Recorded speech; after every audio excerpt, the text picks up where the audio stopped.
Well, we gave Millard some space. Now we're seeing how he's doing after the World Series. You are Locked On MLB. Your daily MLB podcast. Part of the Locked On Podcast Network. Your team every day.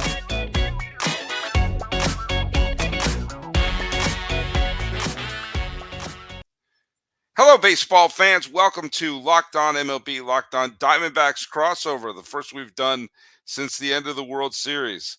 Normally, this is a weekly event where Millard and I cross over, but, since the end of the World Series, we've kind of done our thing. I am your host of Locked On MLB, Paul Francis Sullivan. Please call me Sully. I am an Emmy-nominated television producer who's been a baseball podcaster for well over a decade now, and I have now completed my fifth full season here as a host on the Locked On Podcast Network. Follow us at Locked On MLB Pods on Twitter or on Instagram. I am your pal Sully. I'm at Sully Baseball on Twitter, Sully Baseball Podcast on Instagram. Today's episode is brought to you by Jase Medical. Empower yourself when you purchase a Jase case, providing you with a personal supply of 5 antibiotics that treat over 50 infections. Get yours at jasemedical.com. That's JASE medical.com. But this is a crossover. It's not a solo episode. So who is also with us today? I am Millard Thomas, host of the Locked On Diamondbacks podcast, reuniting with my old friend Sully Baseball here for another crossover. Please follow Locked On Diamondbacks on YouTube. Hit subscribe there. We're on all your streaming platforms, of course. And please follow me on Twitter at CareerThomas24 for the personal account, or look up Locked On Diamondbacks, both Twitter and Instagram. Let's talk a quick bit about the trivia question. When we had Ryan Finkelstein of Locked On Mets, I said the Mets have won 2 World Series. The pitcher who clinched the 69 World Series and the pitcher who clinched the 86 World Series are connected directly. What is that connection? And I got a couple of people get it right. My buddy Marcel in Switzerland, who's been following me since the old Sully Baseball day, I'll give Marcel a quick shout out. The connection is Jerry Koosman clinched the 69 World Series with a complete game, and then towards the end of his career was traded to the Twins for a minor leaguer named Jesse Orosco, who went on to clinch the 1986 World Series for the Mets. So the two pitchers who clinched the World Series for the Mets, well, they were traded for each other. So that's a little bit of connection. Yeah, a little fun fact there. But no pitcher has ever clinched a World Series for the Diamondbacks because their lone championship was famously a walk-off hit, of which I have said that while everyone remembers Luis Gonzalez, the real dramatic moment was Tony Womack's game-tying double off of Rivera, because suddenly that meant Rivera was fallible. But this is not 2001. This is 2023. And Millard, you and I have not talked since the ending of the World Series. I know the ending was bitter for you. So that's why I gave you a little bit of space, and I assume you didn't listen to the celebration of Bruce Bochy because I didn't want you to vomit on the microphone there. Tell me your initial thoughts and where you are right now with it. Yeah, my initial thoughts and where I'm at is still kind of the same, where it's like the ending is, of course, sad. I'm still reeling from the loss. It still hurts as much as it did in the moment. I was able to go to the Game 5, a World Series game, and see the D-backs, unfortunately, their last game of the season. And as soon as the Rangers won that game, I was like, let's get out of this stadium, because I could not watch the Rangers celebrate on Chase Field. And thankfully, they did not go diving into the pool. But for the whole season, it's like, yeah, the ending was sad, but I'm still grateful for the journey. I'm still grateful for a D-backs team that exceeded expectations in their regular season. One of the best teams in baseball the first half. Ups and downs in the second half, but heated up at the right time to make it to the postseason. Heated up in the playoffs and rode that run all the way to the World Series. Yes, they didn't live up to the standard that they might have set through those first 3 rounds, but they still battled the Texas Rangers. They still had opportunities to win that World Series. Unfortunately, they didn't, but I'm still so proud of what this D-backs team was able to accomplish. Everyone says they were ahead of schedule this season, and that is true. You never want to waste an opportunity when you have one like the D-backs had this past year, but they didn't build this team to make it to the World Series and win a World Series this year. This roster was not ready. You saw it. They had weaknesses on the big stage, like not being able to come through repeatedly to get that big hit or maybe lack of rotation depth. So knowing that this D-backs team has the ceiling to make it to another World Series potentially in the future, Mike Hazen now knows what he has to do in this offseason to improve this D-backs team and potentially get back in 2024. Yeah, I think you're right in so many levels. Let's just again, I know sometimes the whole hey, let's look at the bright side when I know how rotten the ending must feel. I've Mhm. been there. I mean as a Boston fan, uh 86 was, you know, seismic. But also there are years like 99 or 88 or 2008 where, you know, they didn't even get to the World Series, but you look back and like, ah, if only this or that had happened. Um, and I think really it starts to heal. It takes about a month or so to heal. Mhm. That's just. Here's the one thing I will say in terms of the glass half full for Arizona this year. Remember where they were when they lost Game 2 against Philadelphia 2-0. They didn't Yeah. even look like they belonged on the field with them. It looked like, oh boy, this was, if there was any team that was just happy to be there and just avoid. Even when they went back to Arizona, they were. You and I talked a big game of like, hey, they still can do this, they can still do that. But there was a little bit in my head was just don't get swept. Good Lord, just salvage a game from this because the point I made when they lost 10-0, if you forfeit a game, it's 9-0. You have to be able to beat not showing up. If Yeah. they didn't show up, they would have lost 9-0. They show up, they lost 10-0. They would have been better off just staying at home watching Netflix. So if you had told me after the 10-0 loss that this team was going to get to Game 5 of the World Series, um, that would have been astonishing. And of course, people will say it was a 5-game series. It was dominated by Texas. But the truth of the matter was they had a lead in Game 1 in the ninth inning. Yeah. They And it should was have won that. 1-0 going Yeah. to the ninth inning in Game 2. It would not have taken much for this series to go 6. If one of those games broke the other way, it's a much different series we're talking about.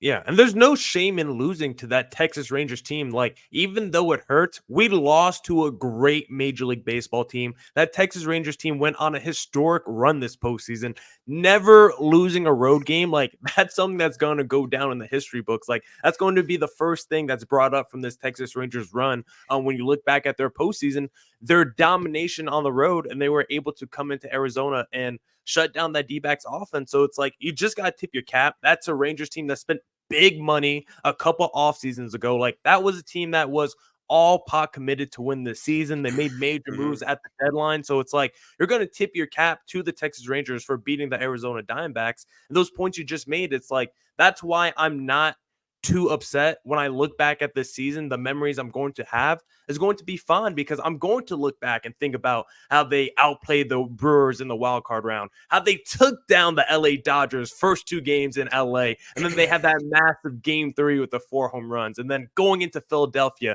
Game 6, Game 7. The resilience this team showed every single round of the postseason, even in the World Series.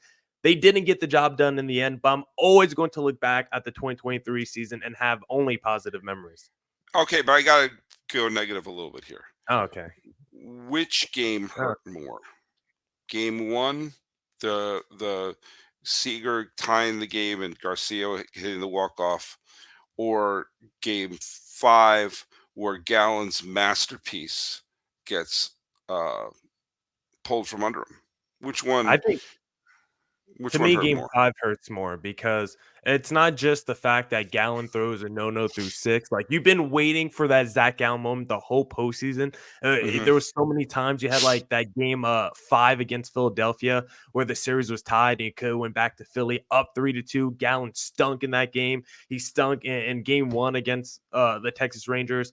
There was a little run where Gallen was struggling in this postseason, and people were questioning if Gallen was that true ace frontline starter that the Arizona Diamondbacks needed in the postseason. And with the D-backs in a do or die elimination game back against the wall, Gallen stepped up in a huge way, had that no-no through 6, but it was the offense leaving runners on the bases multiple times throughout that game. I think was the most infuriating part because they left like 11 men on bases. I think they were like 0 for 10 with like runners in scoring position or something that game. Like they had so many opportunities in that game 5. So many times they had second and third, 1 out, no outs, and they just could do nothing with dudes like Corbin Carroll and Ketel Marte at the plate to bring those guys home. And repeatedly, the offense was not able to get it done.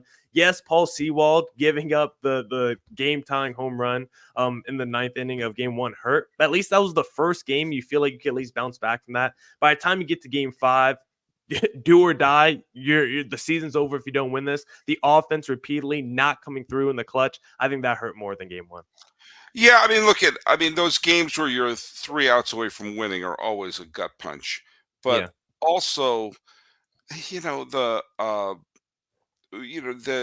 Gallen was so great.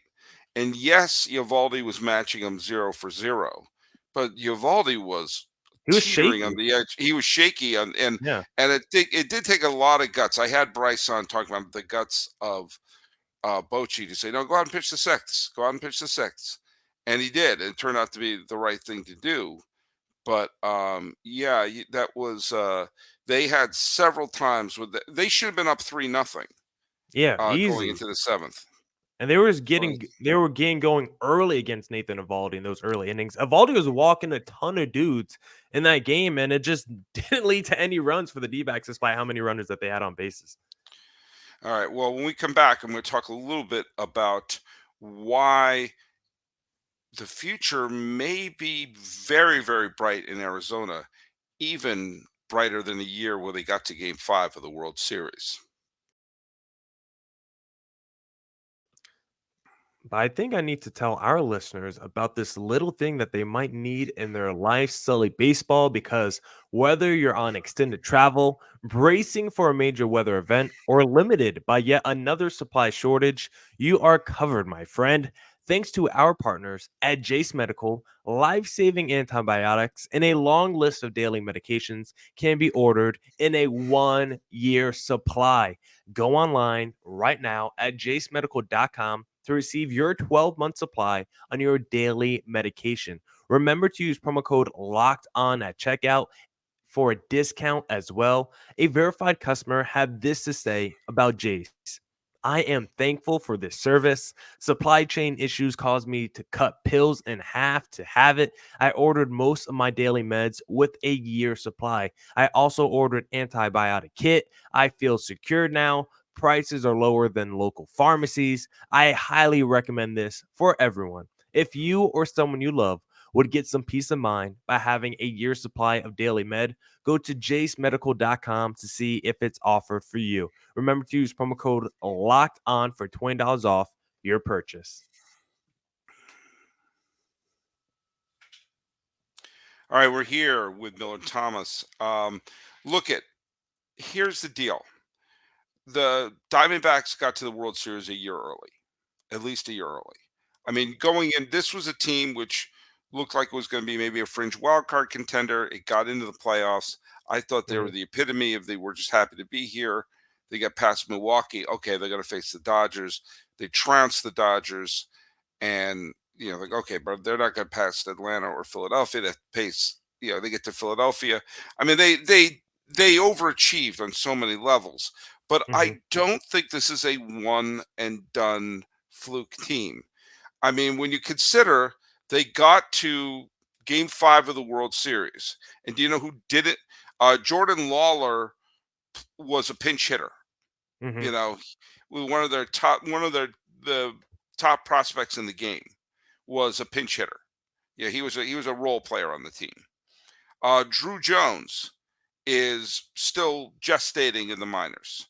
Yeah, sure. Uh, Marinating right now. Marinating right there, but like he's a future star. Mhm. You know, he's a future. I mean, he's a top pick. Where you're Mhm. hoping he's going to be, if not a franchise player, then at least a really good player. And you take a look. This was kind of the emergence of Ketel Marte as as a star in the postseason. It was the emergence of Corbin Carroll. Alec Thomas had some big moments. You're starting to see that there were a lot of players on this team who, and of course, the one-two punch. Kelly had a wonderful year. Gallen had a Yeah. wonderful year. Brandon Fott it was seemed to develop during the postseason. So in so many ways, this team has the foundation for being maybe not a 100-win team for the next 3 or 4 years, but certainly a 90-win team with this postseason experience by being a little battle tested right now. We've Mhm. seen that the bright lights aren't going to frighten them. I don't think they folded under the bright lights. I think Texas was the ultimate hot or cold team in this entire season. There were some times this year they looked like 100-win teams. Sometimes they could miss the playoffs altogether, and they stayed hot throughout certainly on the road. They didn't lose a single road game. So I think with Drew Jones and I think with Lawler, I think there are further stars who could bloom in Arizona along with the current stars that are currently there. And I give them more than a puncher's chance in 2024 and 2025. Yeah, and honestly for the D-backs, like, I even have a question of, do you even look at that farm system and consider trading some of those pieces to go out and get another star? There are rumors that maybe the San Diego Padres would move off of Juan Soto. Like, do you maybe go sniff around that market and really try to maximize this window that you have, knowing this team has the ceiling of a World Series team? Like, I don't know, a guy like Corbin Burns with a year left on his deal, do you want to get aggressive and trade for a guy like that? Like, this D-backs farm system is pretty deep, pretty Hmm. loaded. There's some more guys outside of Lawler and Drew Jones that might get called up next season and within the next couple of years that could really help this infrastructure.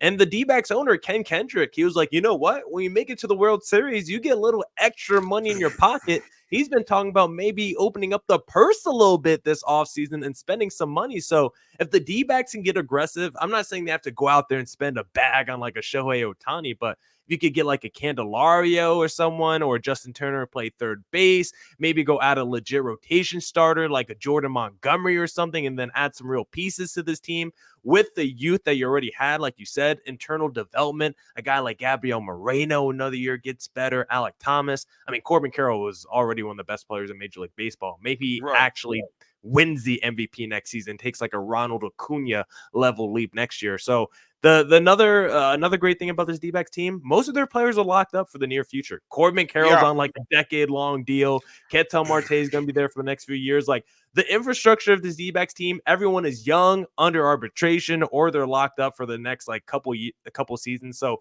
you don't have to worry about this D-backs core going anywhere. You can just build and add to it, which I think is the most positive thing about this D-backs team moving forward. Yeah, and I think that they have a very, very deep farm system. You remember my biggest criticism I had to Baltimore at the trade deadline, who also have an outrageously deep farm system, and the time is now for them. They were like winning ahead of schedule. They have a lot of players who are going to be there for a bunch of years. I felt they needed desperately to add a frontline starting pitcher. Everyone in the world saw they needed a frontline starting pitcher, and they had an Mhm. incredibly deep farm system where they could have put together a package for something. They did virtually nothing, and what happened? Their starting pitching was disastrous, and they got swept out of the playoffs by Texas. Yeah. Um, Yeah. they Arizona already has a pennant under their belt. Mhm. They've already, when you start to put together how did this run go? Well, there's already one trip to the World Series. So obviously you want to take a similar route but win the last 3 games. And they have chips to deal. They Yeah. have the ability to say, hey, instead of saying, "Oh, we're building for the future." No, some point the future shows up. The future showed up for The Arizona. future's now, yeah. After Yeah. seeing what the team did this season, you can't just sit on your hands and be like, you know what? Let's just rest on our laurels. Let's just hope the team gets better with another year under their belt. No, I think once you realize this team has the ceiling to go to the World Series, considering that's what they did this past season, the window is now open to maximize his roster. When you have a guy like Corbin Carroll in his prime playing the way he is, I think you have to maximize the talent you have right now. And here's the team I'll show you as your example. Mhm. Kansas City. Kansas City traded away some prospects like Will Myers, like Jake Odorizzi, like Brandon Finnegan, like a couple players who were like big, like pieces of the future. When they saw the future was staring, the future showed up, and Mhm. they took advantage of that, winning the back-to-back pennants. Now, has Kansas City fallen on hard times? Yes, but Royals fans, I know Royals fans. They got that run where they went to back-to-back World Series, winning it all against the Mets in 2015.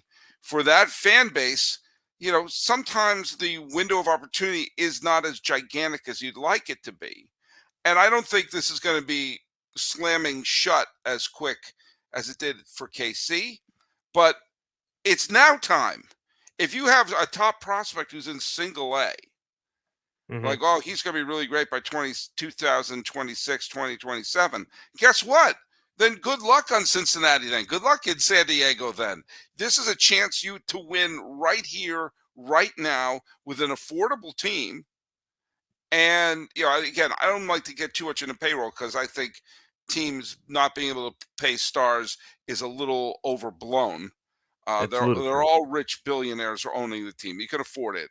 But Yeah. if it's here and like you have a star like Corbin Carroll who is not being paid superstar money yet, then No, add and to that. never Let's will. get that and build it up. And he never will be, which is the crazy thing because he's locked up for like 8 years at like 15 a year. Like it's literally one of the most insane, outrageous deals in Major League Baseball. But And again, I don't yeah, besmirch the guy for doing that because no, get the money if early. you have Yeah, a chance, I mean, there have been players who have flamed out, and there have been players who look like they can't miss players who missed terribly. So if you find, if you're playing deal or no deal, and you've got that suitcase that opens up and it's like, well, I'm be making 15 million a year for such and such number of years. Uh, I don't know if I'd turn it down. yeah, and he You gets know, more money on the front end instead of dealing with arbitration. It's that back end when you're like Corbin Carroll's 26 and he's making like 15 a year. You're gonna be like, this he'll is be fine. absolutely He'll insane. do all right. He will do all right. Yeah, He he's can gonna get have a nice. endorsement money. He, Yeah, he's yeah, gonna he'll have a nice house in Tucson if he wants. He'll do okay. oh, He can send his this kids to U of A.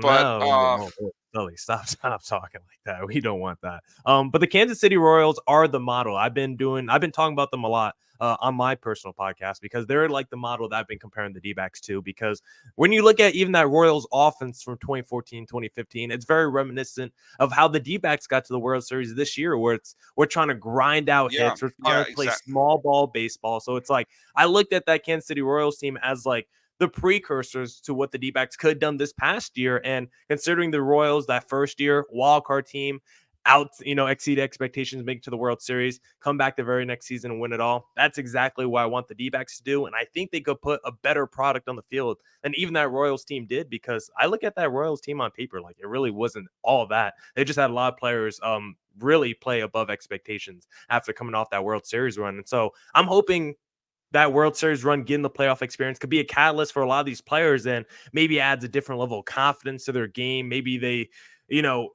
get a little bit more hungry in the regular season. Like maybe it means a little bit more something to this D-backs team because now you're going to the season and it's not going to be the little old Arizona Diamondbacks rolling into town now. Now you got a little target on your back. Everyone knows that you were the comeback kids last year. You won the pennant. Like no one is going to just take the D-backs as a joke anymore. When you see the D-backs on your schedule now, it's going to be a little bit different, rolling in to town in the regular season.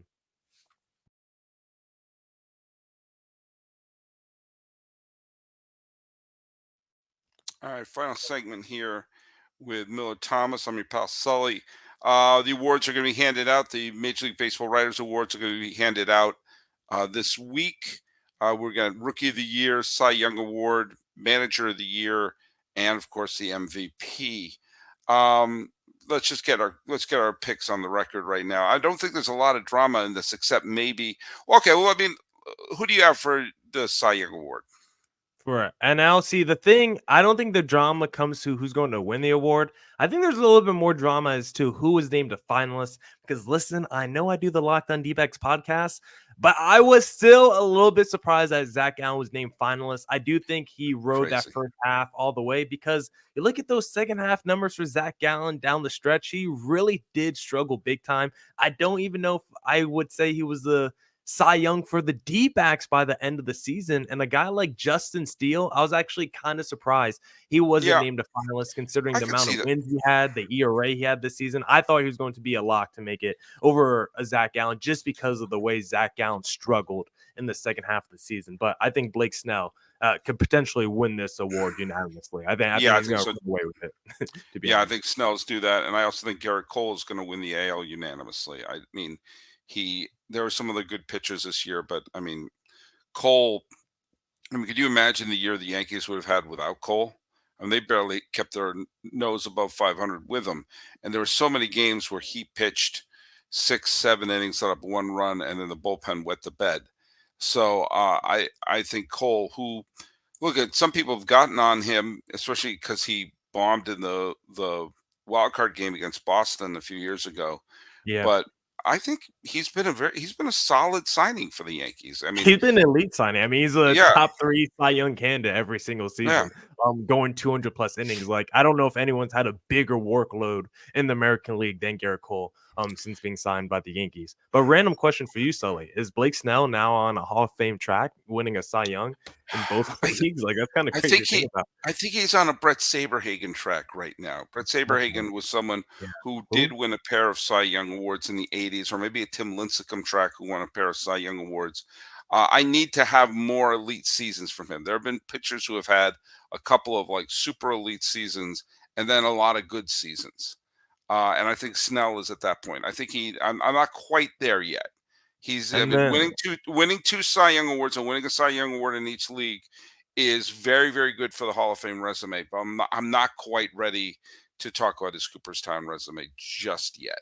yeah, some Um, solid postseason numbers too. So interesting guy to look out for the next few years. the American League Rookie of the Year. Again, no offense to Josh Young, who was wonderful. This is Gunnar Henderson of Baltimore. I mean, this is why they got to give. This is why I think they got to give these awards out before the postseason begins, because I mean, you have to remember. You have to always say, remember, it's for the regular season. It's for the regular Yeah. season. You know, so Gunnar Henderson was, I think, far and away the best in the regular season, and so yeah, I think he's a no-brainer for this.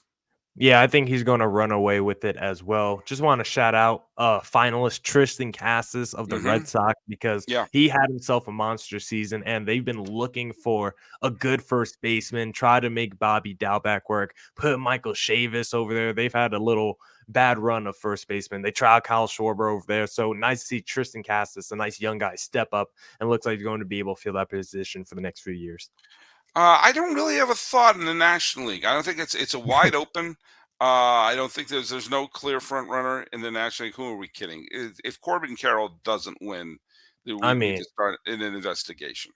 I think sports books were paying this one out like in the summer because he was running away with it so early. I mean, literally Yeah, the only rookie in MLB history, 25 home runs, 50 stolen bases in your debut season. It wasn't just a great rookie season. Corbin Carroll was going to finish probably top 5, top yeah. 7 in MVP voting in the National League. And what he did in the postseason to those first 3 rounds, Corbin Carroll is going to win an MVP at some point in the future, unless Shohei Ohtani is coming to the National League and joining Corbin Carroll on the Arizona Diamondbacks.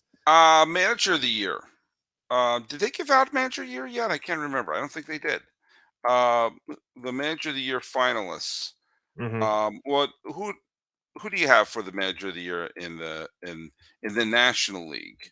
Well, this is where Uh, I'll say I was a little bit surprised Zac Gallen was a finalist for Cy Young, but I'm a little bit surprised Torey Lovello didn't get a little love for being a finalist for the D-backs, mhm. considering first half of the season they did have the division lead, struggled a little bit in the second half, but it was still good enough to make it to the postseason, still exceeded expectations, I think, in the regular season. This is a guy who I think is liked by the media. 2017 Manager of the Year award winner already. So a little bit surprised Torrey didn't get a little bit of love here, but Me I too. think, Me too. yeah, just a little bit. But I think for the NL Manager of the Year, I mean, Brian Snitker seems like the favorite, but I think I'm actually going to go with the newbie on the Miami Marlins, Skip Shoemaker, because you said in the offseason, the Marlins are going to make the postseason just because they don't have Don Mattingly anymore. Yes. That came into Yes. fruition. So because of that, I'm going to honor your prediction and give it to the Marlins manager, despite them firing their executive, Kim, and I'm still pissed about that. Speaking of people who have changed teams, I think Council's going to win. I think Oh, Council's going to win Manager of the Year and then collect his award with his new employers in Chicago. I think it could certainly go to Snicker. I think it could certainly go to Schumacher. I think it's going to go to Council. By the way, for the American League, this is the one you have to grab people by the lapels, bring them close to your face, and say, "This is for the regular season." As it's Brandon Hyde, Kevin Cash, and Bruce Bochy. Obviously, if it was for the postseason, this Bochy would be carried on everyone's shoulders. Who do you got? I'm still going Boshi. I think with hindsight, it's easy to be like Rangers, big money team. Like maybe they were expected to be there, but coming into the regular season, people still didn't think the Rangers were like even a true playoff contender. Yes, the Orioles exceeded expectations as well, but this Rangers team, did they win the division? No, they lost the division on the last day of the season. Yeah, right? they tied with Houston. Houston had the tiebreaker. So Yeah, so they tied the division. They had like one of the best run differentials in the American League. Their offense was absolutely insane. They had a terrible bullpen that he had to manage and piece through the whole season. Had big injuries to your rotation with DeGrom at the beginning of the year that you had to scramble through. John Gray, you had Evaldi in and out. So I think with the injuries, even a Corey Seager, he missed some time. So I think battling with all the injuries and the expectations that the Rangers did have because of their payroll and bringing in guys like Jacob DeGrom, I think there was a lot of pressure and expectations on the Rangers this season. I think Bruce Bochy surpassed all of that, so I'm going to give it to him. Finally got a big boy manager. Yeah, I don't think it's gonna. I think it's gonna go to Brandon Hyde. They won 100 games. With a year where last year the Yankees were a 99 win team. They're in a division with Toronto. They're in a division with the Rays, who got off that remarkable start, and they did so with a piecemeal starting rotation. I think it's going to go to Brandon Hyde. I would love it to go to Bochy, but I think Bochy, who has won the Manager of the Year before, I won't cry if he doesn't win it. Speaking of no drama, is there any drama in either MVP race? I mean, it's Ohtani and Acuna, right? Acuna is a lock for the NL MVP as well. Ohtani's also a lock for the American League. I mean, if you counted the postseason, Corey Seager would probably get even more. But you don't. You don't. But you don't. You don't. So it's if you count the NBA, then that may help some too. I mean, it doesn't know, but you might as well say, if you count the previous year. I don't want to throw it out there. Yeah. Unless you want to say because Ohtani, season got cut short because of injury, he still played a ton of games. But if you want to use the injury argument plus the fact that his team once again just was meaningless and irrelevant in the regular season, of course, I know it's not his fault, everyone. I mean, he's literally pitching and hitting. I mean, he was literally the best hitter and arguably the best pitcher in the American League separately if he could only do one or the other. The fact that he does both, as we always say, is insane. So he's definitely going to win it. But I wouldn't be mad if someone wanted to give a little love to Corey Seager. Maybe give him some second place, all the second place. Yeah, there may be one who throws Corey Seager like gets like one first place vote from someone, but like the Rangers writer. But I can't fathom him getting multiple. So yeah, I think we're going to see some predictable things. Well, look at Millard. Before we take off, let's do the trivia question for you, and this is going to be Diamondback centric. Oh, and the trivia question is this: the Diamondbacks were formed in 1998. Who was the first Diamondback player to finish in the top 5 of the National League MVP vote? Don't you say the answer yet as I hold up a razor inexplicably. Gonna cut me, huh? Yeah, put the answers down here on YouTube in the comment section or at Locked On MLB on Twitter or whatever it's called now. Locked On MLB Pods on Instagram. And or at Sully Baseball on Twitter, Sully Baseball Podcast on Instagram. Millard Thomas, where they can follow your show? You can follow Locked On Diamondbacks on Twitter, or excuse me, not on Twitter, on YouTube. Please hit subscribe there. Or on all your podcasting platforms. You can follow me on Twitter at CareerThomas24, or look up Locked On Diamondbacks, both Twitter and Instagram for the podcast handle. All right. Grieving with the host of Locked On Diamondbacks. This has been a Locked On Diamondbacks crossover with Locked On MLB. He's Millard Thomas. I'm your pal Sully. Hey, let's fist pump into the offseason.